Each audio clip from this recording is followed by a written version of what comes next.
국민 여러분, 안녕하십니까? 여기는 대한민국 대표 정치 전문 플랫폼 한국정치TV입니다. 지난 2022년 3월 실시됐던 제20대 대통령 선거에서 윤석열 전 대통령에게 투표했던 유권자 10명 중 4명이 국민의힘이 비상계엄을 반성하고 탄핵을 적극 받아들였어야 했다고 응답한 것으로 나타났습니다. 또 윤석열 전 대통령에게 투표했던 유권자 중 11.9%는 이번 대선에서 이재명 대통령에게 투표한 것으로 나타났습니다. 이것은 지난 6월 8일 발표된 동아일보와 동아시아연구원이 공동 기획한 2025년 대선 인식조사 결과입니다. 이번 조사에서 윤석열 전 대통령에게 투표했던 응답자 중 42.2%는 여당으로서 잘못을 반성하고 탄핵을 적극 받아들였어야 한다고 대답했습니다. 전체 응답자 중에서도 당시 여당이 반서했어야 한다는 답변이 68.2%였습니다. 이번 조사는 EAI가 여론조사 전문기관 한국리서치에 의뢰해 대선 직후인 6월 4일과 5일 전국 18세 이상 성인 남녀 1,509명을 대상으로 진행됐습니다. 한편 지난 20대 대선에서 윤석열 전 대통령에게 투표했던 응답자 중 23.2%는 국민의힘 김문수 전 대선 후보 대신 이재명 대통령과 개혁신당 이준석 전 대선 후보 등에게 투표하거나 아예 투표를 포기한 것으로 나타났습니다. 이에 대해 손열 EAI 원장은 12.3 비상계엄과 탄핵 국면에 대한 국민의힘과 윤석열 전 대통령의 대응에 대한 비판 여론이 대선 결과에 가장 큰 영향을 미친 것이라고 분석했습니다. 참고로 2002년 설립된 EAI는 국내외 학자와 정책 전문가가 모여 민주주의와 외교안보 분야 등 연구를 진행하는 비영리 민간 싱크탱크입니다. 포인트 1. 윤석열 전 대통령 지지자들 대규모 이탈이 이재명 대통령 승리 요인됐다.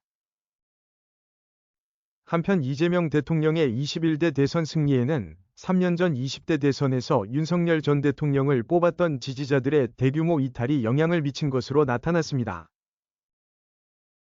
이런 현상은 보수 진영의 핵심 텃밭인 대구 경북 지역뿐 아니라 유권자가 가장 많은 수도권, 전국에 따라 민심이 출렁이는 충청 지역 등 전국에 걸쳐 나타났습니다.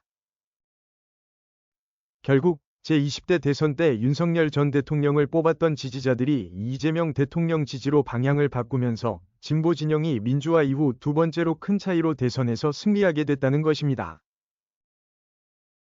특히 김문수 후보가 공식 대선 운동기간 유세를 위해 6번 찾는 등 국민의힘이 대선 막바지까지 보수 결집을 위해 공을 들였던 TK에서도 비슷한 결과를 보였습니다.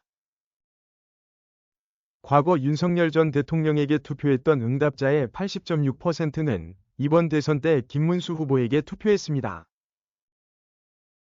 그러나 12.9%는 이재명 대통령을 뽑았고 개혁신당 이준석 후보에게 투표한 응답자는 6.5%였습니다. 실제로 제20대 대선 때 윤석열 전 대통령의 대구와 경북 득표율은 각각 75.14%와 72.76%였습니다. 그러나 제21대 대선에서 김문수 후보의 대구, 경북 득표율은 각각 67.62%와 66.87%에 그쳤습니다. 반면에 이재명 대통령은 20대 대선 때보다 21대 대선에서 대구와 경북 득표율이 모두 올랐습니다. 한편 대전 충청 지역은 보수 진영의 이탈이 더 컸습니다. 이 지역에서는 제20대 대선 때 윤석열 전 대통령을 뽑았던 유권자 중 75.5%만 김문수 후보에게 투표했습니다. 이 지역에서 이재명 대통령을 뽑은 유권자는 18.4%였습니다. 윤석열 전 대통령을 뽑았던 유권자 가운데 4명 중 1명꼴로 표심의 변화가 있었던 것입니다. 특히 윤석열 전 대통령 투표자의 표심의 이동이 가장 컸던 곳은 광주 전라 지역이었습니다. 이곳에서는 윤석열 전 대통령을 찍었던 지지자 중 52.6%만 김문수 후보를 그대로 지지했습니다. 윤석열 전 대통령은 20대 대선 당시 민주화 이후 보수 진영 후보로는 처음으로 광주, 전북, 전남 등 호남 모든 지역에서 두 자릿수 득표율을 기록했습니다. 그러나 3년 만에 다시 진보 진영이 지지세를 회복한 것입니다. 제20대 대선 때 윤석열 전 대통령 투표자 중 이번에 김문수 후보를 뽑은 응답자는 서울은 81.1%, 인천 경기 81.3%, 부산 울산 경남 81.1%, 강원 제주 70%였습니다. 이번 조사 분석을 진행한 신정섭 숭실대 정치외교학과 교수는 영남권 등 전통적 지지 기반에서도 나타난 균열 조짐은 국민의힘의 미래 지지 기반 약화를 시사한다고 평가했습니다. 포인트 2. 이재명 대통령은 50대 후반 60대 중반의 지지도 흡수했다. 연령별로는 60대의 표심 이동이 이번 대선 결과에 큰 영향을 미친 것으로 나타났습니다. 이번 조사에서 60대 응답자의 46.3%는 이재명 대통령에게 투표했다고 대답했습니다. 김문수 후보에게 투표했다고 대답한 응답자는 43.1%였습니다. 전통적으로 60대 이상은 보수 진영의 핵심 지지층이라는 평가가 많았습니다. 그러나 진보 성향이 강한 이른바 86세대가 60대에 진입하면서 이런 변화가 생긴 것입니다. 특히 3년 전 대선 때와 비교하면 50대 후반에서 60대 중반 연령대 유권자의 표심 변화가 이재명 대통령의 승리 요인이 됐다는 분석이 나옵니다. 한정훈 서울대 국제대학원 교수의 분석 자료에 따르면 2022년 대선 당시 55세에서 59세이던 1963년생에서 1967년생의 이재명 대통령 지지율은 39.7%였습니다.